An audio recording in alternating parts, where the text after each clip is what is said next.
détail. Que répondez-vous aux accusations portées par le président Tiani contre le Bénin à l'issue des explosions intervenues dans la zone aéroportuaire du Niger? Bon, pas que le Bénin, il y a bien d'autres pays qui ont été cités aussi. Oui. Bon, j'espère que vous n'êtes pas surpris par ces accusations. J'espère que vous n'êtes pas surpris. Ce n'est pas la première fois. Parce que nous, on n'est pas surpris. Les Béninois devraient même se dire, mais à quand la prochaine? Et puis, comme ça a commencé à tarder, ils se dit, mais ils nous ont oubliés enfin. Mais écoutez, lorsque vous êtes premier de la classe, qu'est-ce qui se passe souvent? Il y a parmi vos camarades ceux qui aimeraient vous déloger de la première place, qui vont se mettre à fond au travail. Et il y a ceux qui vous jalousent parce qu'ils ne savent pas que être premier de la classe, ça vous coûte des nuits de sommeil, ça vous coûte des temps de jeu, de divertissement, et ça vous demande beaucoup d'efforts. Il se trouve que grâce à notre travail collectif, et un peu malgré nous tous, le Bénin aujourd'hui, on peut le dire, toute proportion gardée, mais sans fausse modestie, on peut dire que nous sommes premiers de la classe. Ça ne fait pas que des heureux. Ça ne fait pas que des heureux. De qui, quand vous regardez la sous-région, de quel pays parle aujourd'hui le monde entier avec autant d'emphase, avec autant d'étoiles dans les yeux?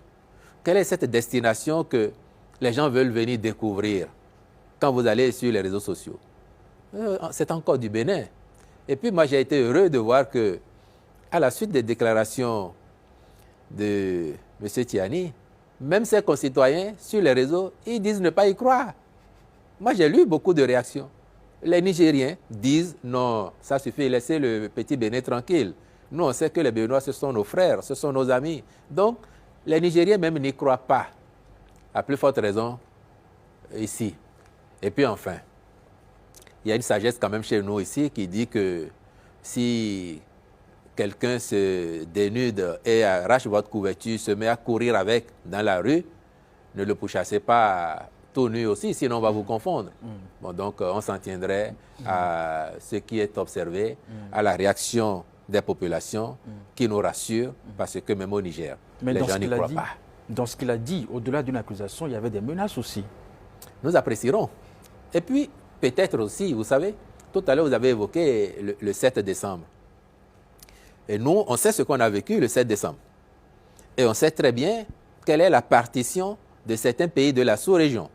Pour autant, on n'est pas passé s'époumoner partout. Peut-être qu'il y a des gens qui allument un contre-feu parce qu'ils se disent qu'à un moment ou à un autre, bon, on parlera d'eux. Peut-être. C'est une façon de prendre des précautions, mais nous observons. S'il y a des menaces, ce que nous faisons depuis pour garantir la quiétude à nos concitoyens, la sécurité globale dans notre pays, l'intégrité de notre territoire, ces efforts-là, ils vont être maintenus, amplifiés. Nous ne prendrons aucune menace à la légère.